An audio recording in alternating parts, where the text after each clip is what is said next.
Bom dia, good morning, everyone. I'm very excited to be here today with another Solarplaza webinar. This morning we'll be discussing green hydrogen versus energy storage, particularly in the context for Portugal, which is why we have a stacked panel here today to discuss this topic with me here.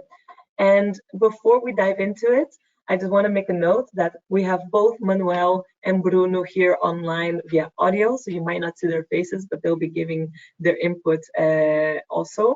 So keep your ears sharp to listen in on them.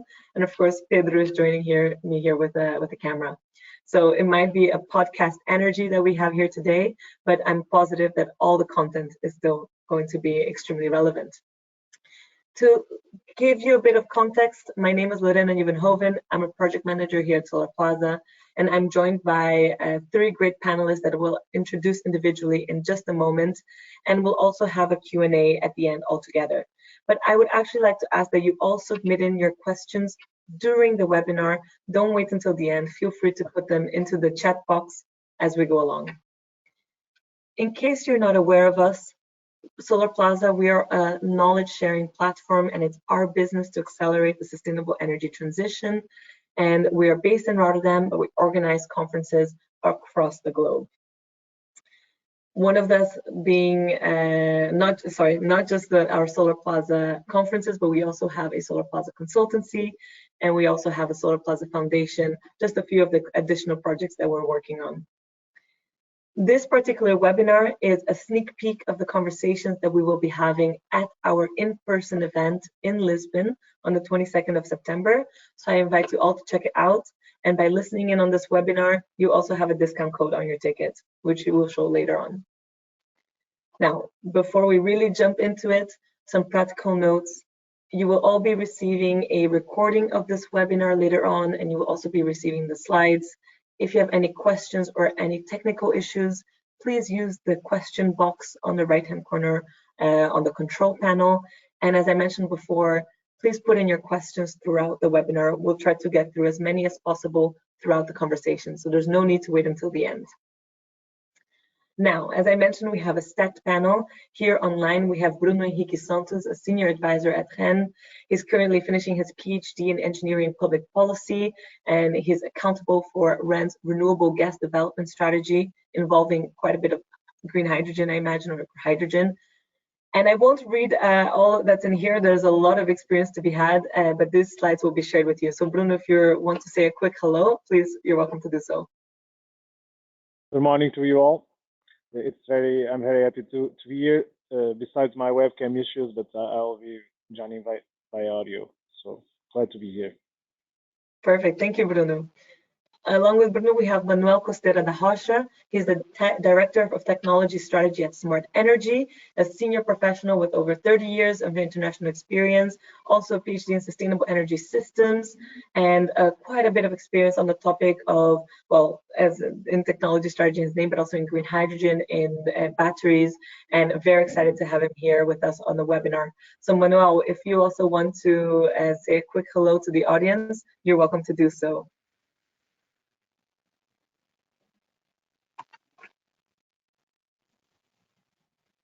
Make sure that the audio is working. So Manuel, I'll give you a chance to say hello to the audience later on, but just let me know if you can hear us well.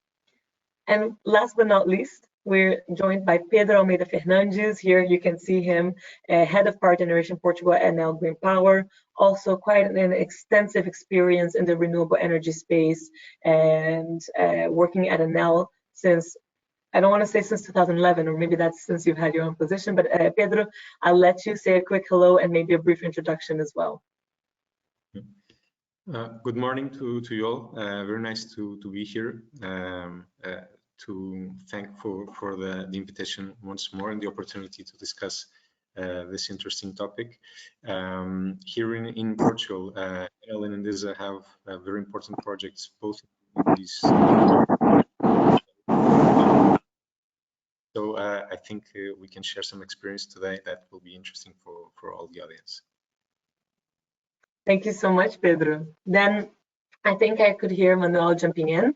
And Manuel, I will jump in with one of the first questions for you, because the reason we're discussing green hydrogen and energy storage here is because solar energy has become increasingly competitive, and the costs are decreasing a lot.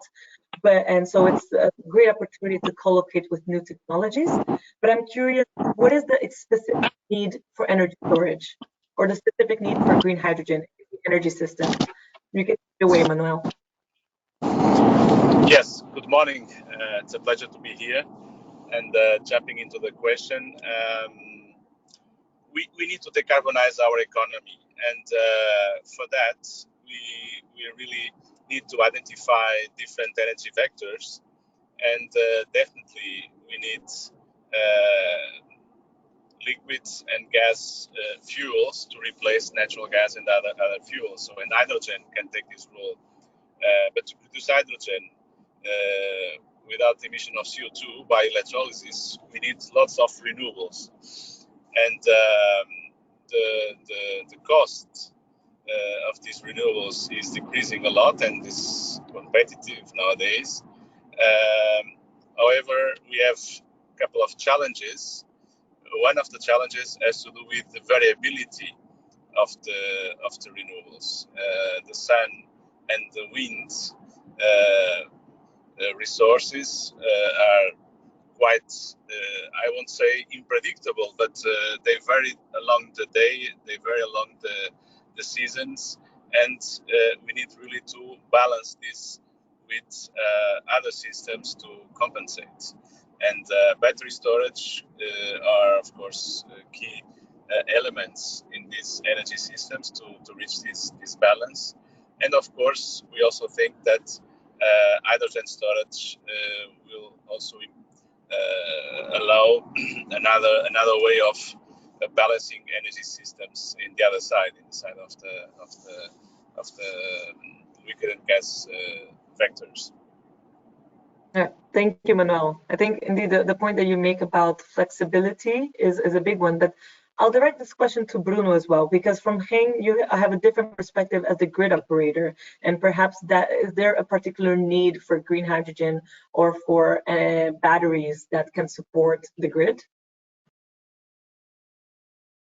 Thank you, Lorena. Indeed, I'm very aligned with Manuel because, as a matter of fact, when we address for instance, the Portuguese energy panorama, we consume almost 250 terawatts of energy per year, but less than 25% of that is in the electricity grid, and almost 25% of that also is in the natural gas grid. So we have a lot of demand that is being met with energy that is not transmitted both from the electricity and the gas sector. So we think hydrogen can be having an interesting role in both decarbonizing the gas assets, so we can transmit and distribute energy, green energy throughout our networks, but also we can include in these infrastructures forms of energy that nowadays are not currently transmitted in an efficient way, in a scale-up way. So we think there is an opportunity for hydrogen and its derivatives to harvest the carbon fuels sectors such as aviation, maritime, heavy duty, all the opportunities that are difficult to electrify, and that where hydrogen can really play a role to complement such endeavors. So in terms of energy storage, we think as a energy operator that there are no silver bullets. Energy storage is indeed will have a major role in this flexibility demand that we are going to see in the future because of the variability of the renewables, and both batteries and hydrogen can play a role in the seasonal storage of energy. I see. So if I get this clear, this transition towards a greener future is not just via electrification. You also have big industries, and that's where green hydrogen comes in. But I think, Manuel, you made a good point on variability, and intermittent resources and batteries can help support that. I don't know, Pedro, for you then, it sounds like there's definitely the benefit of both technologies, but in a developer's perspective, how do you choose between them? Do you see one as better than the other? Right now, both are part of the equation that in the new projects that we are developing. However, the two technologies are not in the same state of maturity. Batteries being more developed than green hydrogen. In neither are already at the full development that we would need. However, batteries are much more developed right now. We see them as already in the money when deployed alongside renewable energy projects. Right now, we have globally at Enel Green Power about 1 gigawatt of battery storage projects alongside renewables already in operation, and we have 2 gigawatts under development globally, of which about 270 here in Portugal to come online over the next 3 years. We can divide the benefits of battery storage in two ways. For the operators, they give us a possibility to do some arbitrage and to better capture the price curve of renewable projects, giving them some degree of dispatchability, and also give more security for our business plans when investing. So we already see them when deployed alongside renewables as investable and in the money. So we are actively deploying them. The potential still to be explored is to be able to install battery storage as a standalone capacity, offering more than the arbitrage possibility, but also offering the system stability and flexibility options. This, however, is still not in the money. Arbitrage alone cannot fend for this investment, because when deployed alongside the renewables, beyond arbitrage, you can also capture otherwise curtailed energy and bridge the gap in terms of the profitability that you need to make the investment.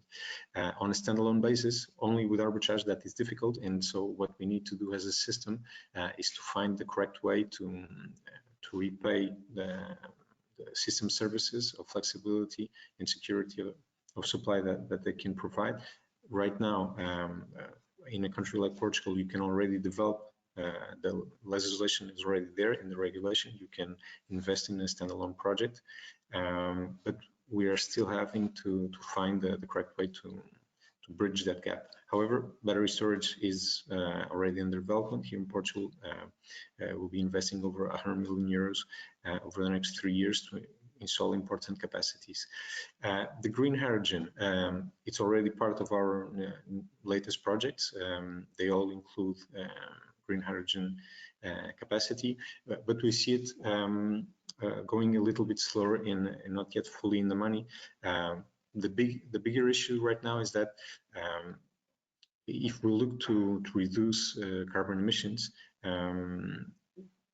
we have limited renewable energy to introduce in the system, and we see much greater potential to direct the renewable energy that we already have today to avoid, for instance, coal plants. Here in Portugal, we have successfully closed our last coal plant 2 years ago in 2021.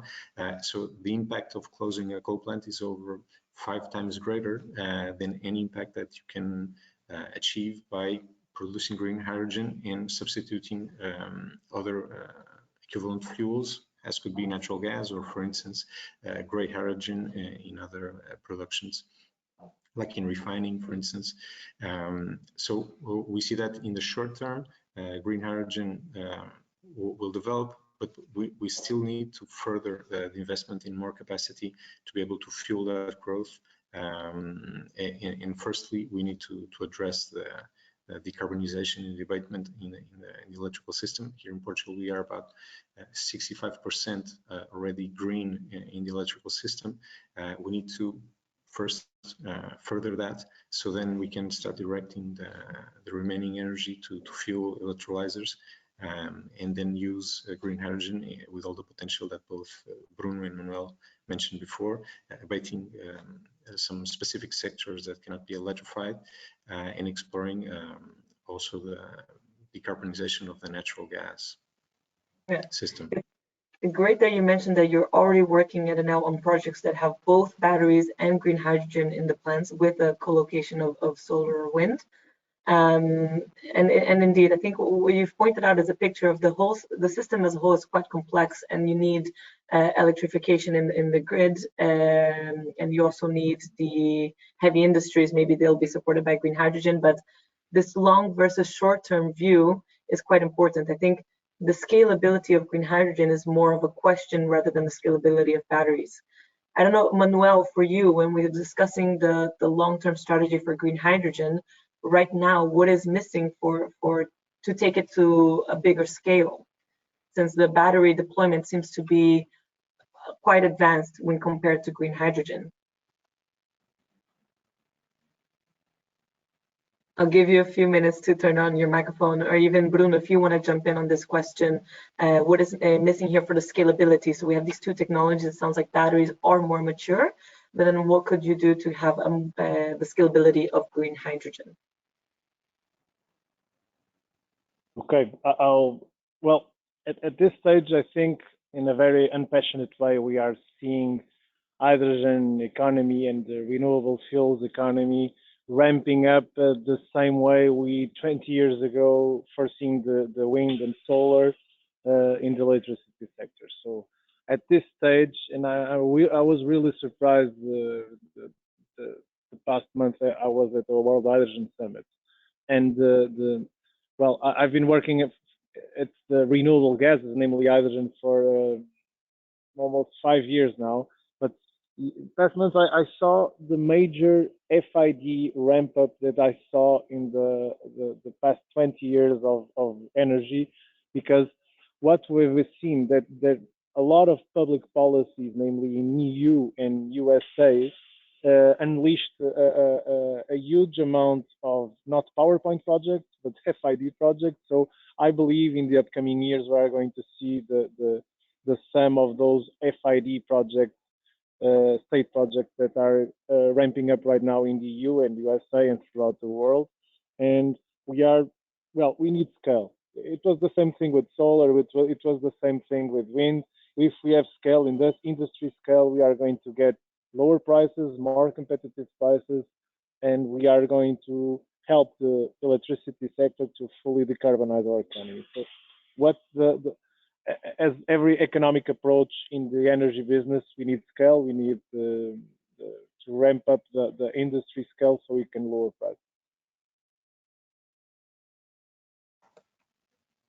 Sounds as though Portugal is an attractive market where there has been a lot of conversations related to green hydrogen, or a lot of goodwill towards promoting this green hydrogen industry. I don't know, Pedro, how you feel when developing these projects. Do you think that it's facilitated both for batteries or for green hydrogen, or is there still some kind of legal or legislative setback? Right now, Portuguese legislation is quite advanced and already allows for development of both kinds of projects, and facilitates a lot the hybridization between technologies so that you can deploy them alongside and find the right mix for each project. Also, Portugal incentivizing as it is the development of green technologies, mainly solar and wind, also creates a good environment to search for the development of these two technologies. And right now, being a global company operating across all continents and with a large presence in Europe, we see Portugal as an attractive development field, and namely in battery storage. This is one of the countries where we are heading more investment. I would like to go further, like I said, even studying the possibility of standalone battery storage assets. We are trying to work with the regulator and the Portuguese government to find the correct way to develop economic incentives, like I said before, to bring these projects to reality and to explore the full potential of battery storage. As for green hydrogen, like I said, we still need to further develop the renewable sector. We need more renewable energy to be able to go to the full extent of the potential. But right now we are already using green hydrogen in our projects, and we see them as also right now in the short term has a possibility to cope with to eliminate any curtailment. So we capture all the energy that would not be possible to inject in the grid or capture with battery storage. We capture it in the form of green hydrogen that can be directed to the market into some of our industrial clients. This is right now a complement. We see it scaling up, whether when cost comes down, whether on with more renewable energy, we'll be able to scale more and make use of this energy through green hydrogen. That is a perfect complement for electrification in those sectors that we mentioned. I think it will be still some time until we reach very important volumes of green hydrogen, because the energy has to be there first, but we are clearly on track to reach those goals. I think you've touched on the key word that for every social developer or a social solar developer, anyone working right now in solar energy, curtailment is quite a big issue, right? And we all recognize that the intermittent resource, but also the fact that the sun shines when you have the least amount of demand, it does sound like green hydrogen can really serve as a support for all of this energy generation that cannot go to the grid or to a battery. So I think that's indeed a key word running around right now. Then I see we do have a question from the audience, and I invite the audience also to, if you want to ask some technical questions to our speakers, please go ahead. This is a particular question about green hydrogen, and it makes me think of two questions. So either Manuel or Bruno, if either of you would like to jump in here. But the question is, in terms of hydrogen, what storage type would you feel has the highest chance of success? So considering the higher hydrogen density, would ammonia be a good choice? So looking at hydrogen as storage, and if ammonia would be a good choice to serve this purpose. But this also, to me, creates a second question of, should we be looking at hydrogen as a storage form, or should we be looking at it as its own form of gas that can be used in industry that uses hydrogen already? It's a bit of a question of, should we look at energy storage and green hydrogen as having the same purposes of storage? I don't know if that makes sense for you, Bruno or Manuel, but curious to hear your thoughts.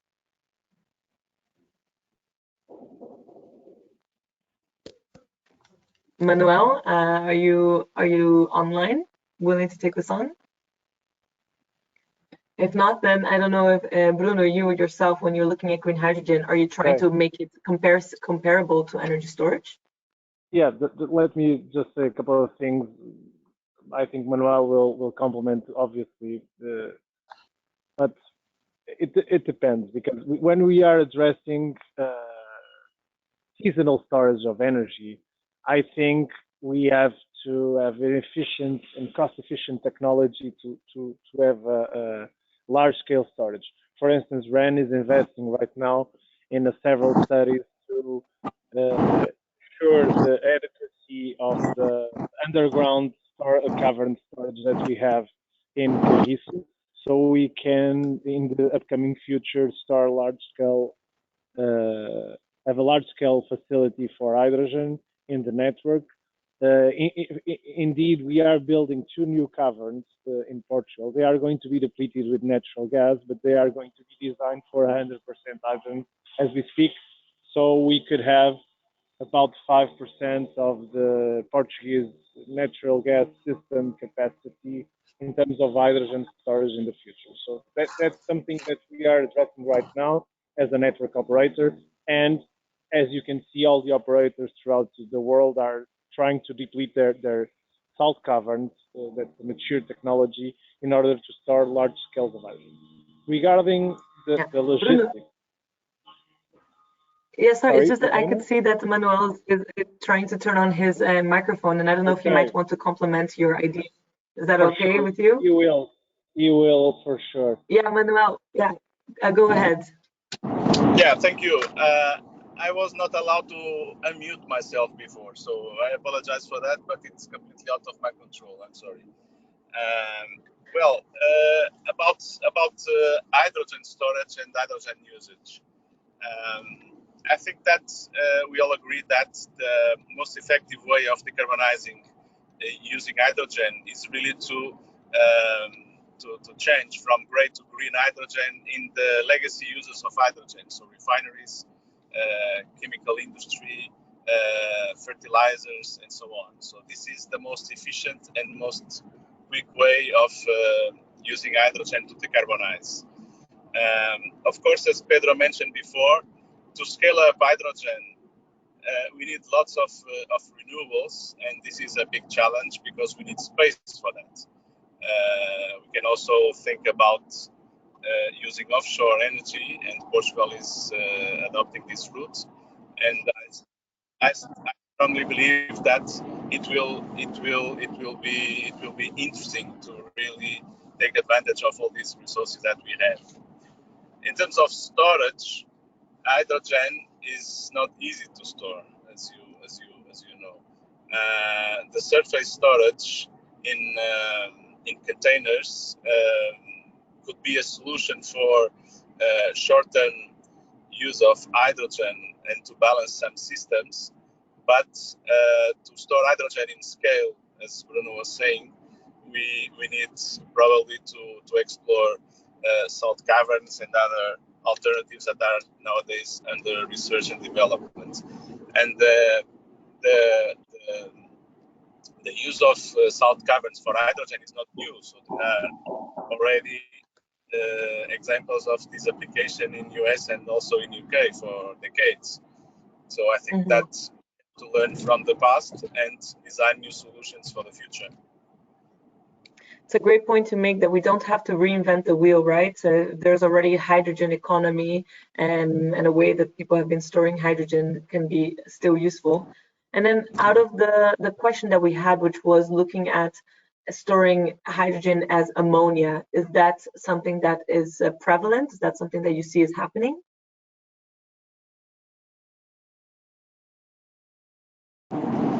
Well, in projects of big scale, ammonia can be adopted as a way to move hydrogen from the point where the hydrogen is produced to the end users. But we have to think about the scale and also about the usage of this ammonia afterwards.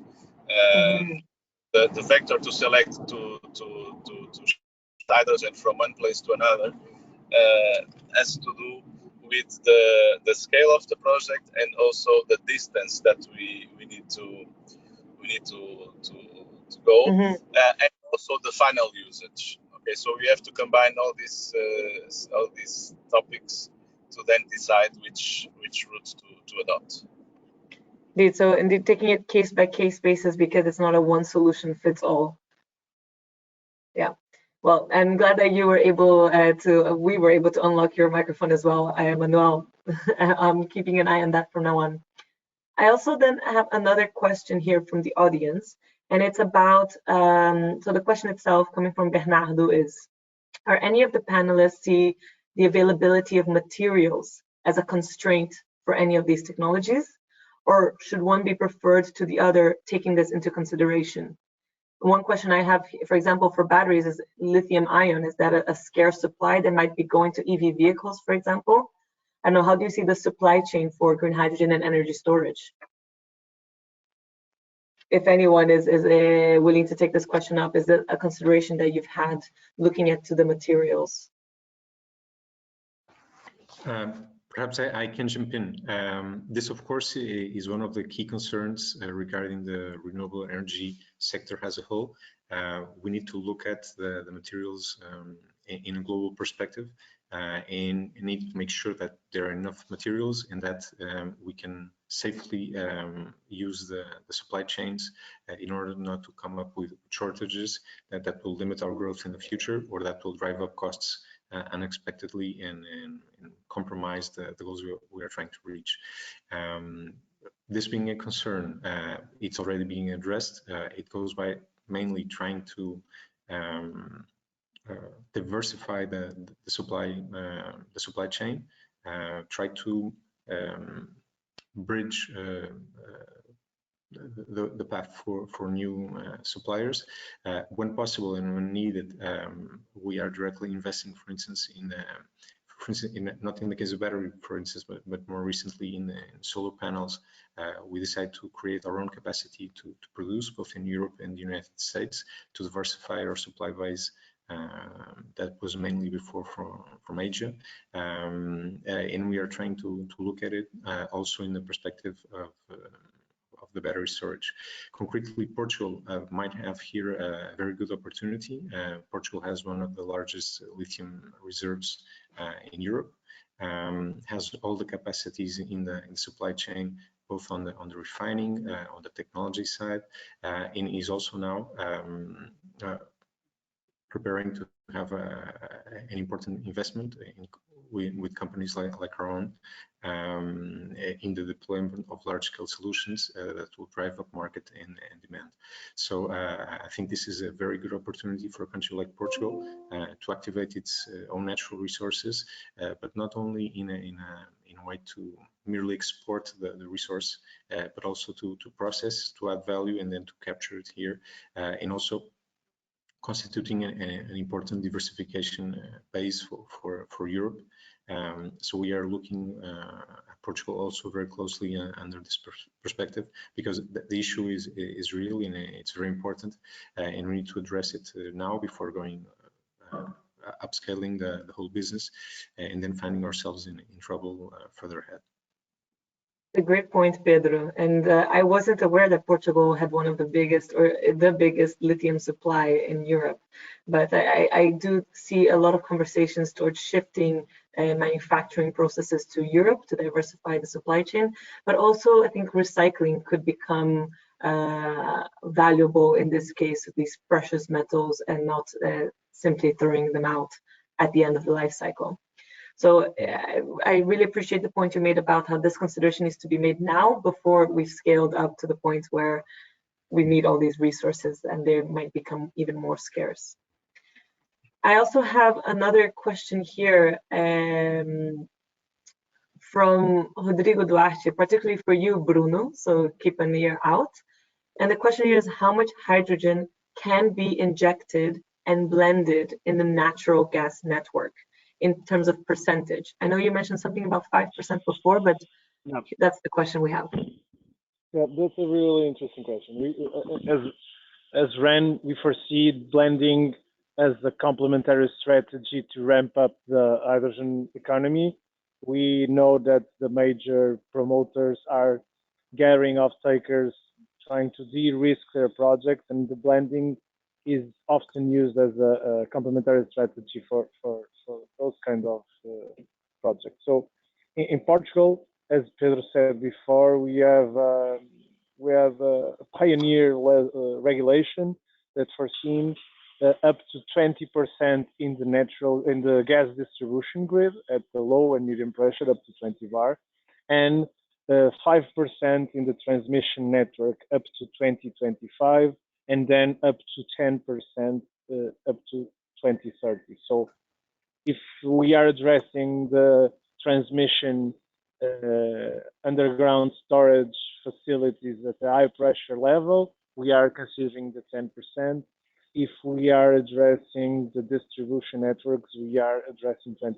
But don't forget that when we are addressing the 20% in distribution, we are assuming that they are receiving the gas from the transmission. So if the transmission has 10%, the distribution level will only get up to 10%.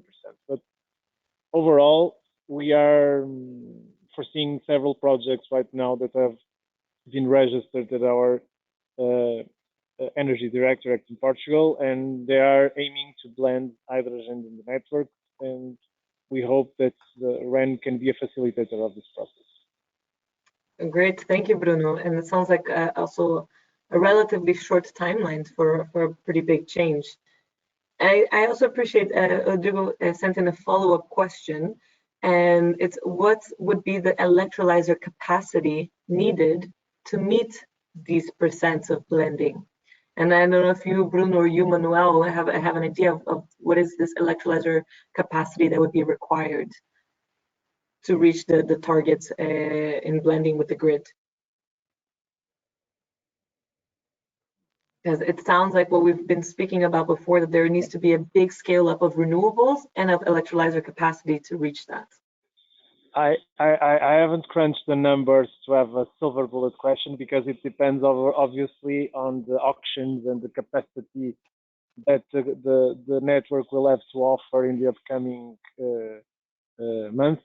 We already shared our vision and thoughts to the government what could be the model for the blending capacity attribution.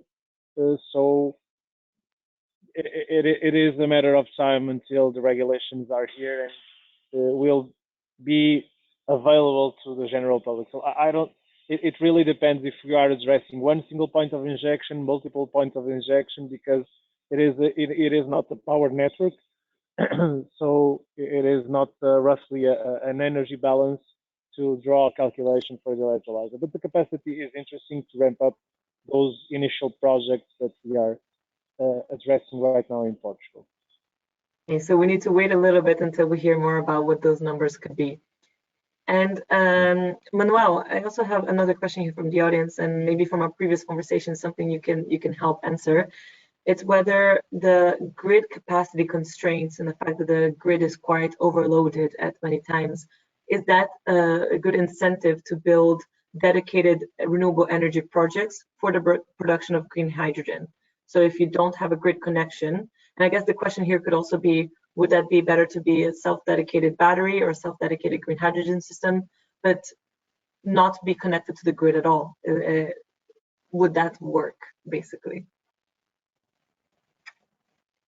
And I'm not sure. Yes, there we go.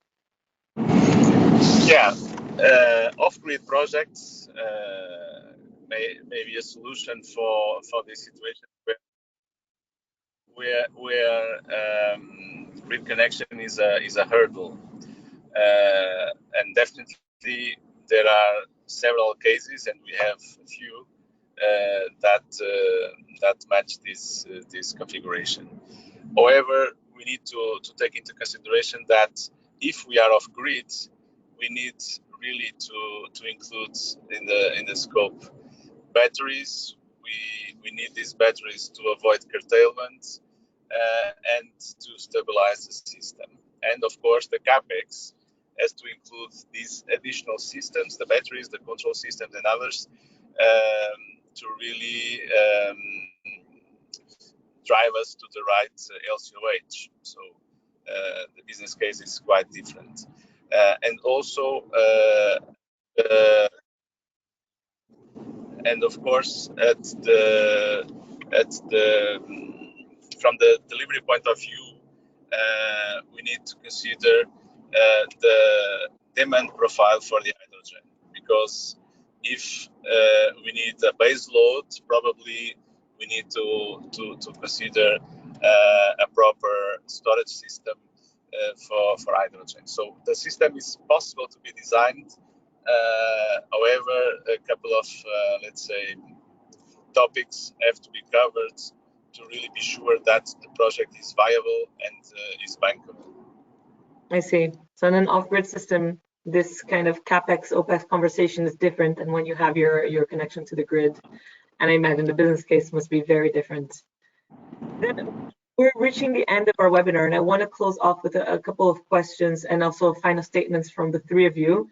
For you, Pedro, I have a question. Do you think that solar energy projects, standalone solar energy projects, are they a thing of the past? For us, right now, I would say yes. All projects that we are developing right now in Portugal, for instance, come in a hybridized form. Then you can tamper with the mix to achieve the best result. But we are no longer thinking of only standalone projects of any technology. Right now, we face a challenge, like I said before, of moving fast in entering with all the renewable capacity that we can, as fast as we can. And so to do so, in recognizing the the grid connection has a limitation. What we seek to do is to deploy the projects alongside with technologies that complement each other, like wind and solar, that have a very strong correlation, so that we can avoid curtailment. We bridge that investment also with battery storage and hydrogen production to minimize curtailment, but we try to install 3x, minimum of 2x, optimum of 3x capacity of renewables for each unit of injection capacity that we are awarded. And this allows us to go much faster without having to wait for the grid or without inducing extra investment on the grid. And we also look for opportunities where we already have renewables deployed and connected to the grid, try to increase the density of those points by hybridizing them further. So I would say that right now, considering purely solar projects or wind projects, it's short-sighted, and we need to make an effort to hybridize technologies in order to reach goals. That's quite ambitious, Pedro. It's very exciting to hear about the projects that you're working on. Bruno, from your side, if you have any final message or takeaways from the audience, please share it. Well, glad to be here, but as a final message and representing REN as a network operator and asset manager, we foresee that our assets could be a facilitator of the energy transition, both in the power and the gas sector, namely to harvest all the renewable energy capacity and upscaling that Portugal has foreseen for the upcoming years, and try to fully decarbonize our economy with the endogenous resources that Portugal has at its disposal. So thank you, Lorena, for this opportunity. Thank you, Bruno. And indeed, great to have the grid involved in these changes and in the research of these new technologies. I think that's imperative for all stakeholders to work together, not just the upstream value chain of renewables. And Manuel, also from your side, smart energy is really spearheading a lot of these new technology uses. I don't know, from your side, you also have some takeaways for the audience. Yes, first of all, thank you very much, Lorena, for the opportunity to share our thoughts and to learn from the audience and from the other panelists. My message is a message of resilience, because in the past, the energy transitions were very slow, happen at a very slow pace. And nowadays we need to do a huge shift in our energy mix, and probably it will take a while to reach the targets and the objectives. So we have to of course try as much as possible to be fast, but we have to be patient, because our ambition probably will not be there as fast as we wish. So resilience, patience, and focus, that's very important. And what we did in the past was nice, but what we need to do in the future is a bit different, and we have to realize that. Oh, thank you, Manuel. I think that's quite an inspiring message, especially when we look at what is the potential in the Portuguese market itself for solar to grow, and also co-located with all these other technologies. And you've mentioned about patience is very true. There might be some learning curves, but I also positive, even when we talk about all these technologies, it always comes back to who is working in this industry, and those are people. And people versus our ingenuity, it's endless, right? So if we all put our minds together, I'm sure that a lot can be achieved. And finally, to close up this webinar, as you can see here, we have the discount code if anyone is interested in attending our in-person conference in Lisbon. You're more than welcome to do so, where we'll have more conversations such as the ones we're having here with great high-level speakers. And I wanted to close it off by thanking Pedro and thanking Manuel, and thank you, Bruno, for participating in this conversation about these two very interesting technologies. And I'll keep an eye on everything that you'll be doing next. Thank you, everyone. Thank you. Thank you. Have a nice day. Bye. Bye-bye.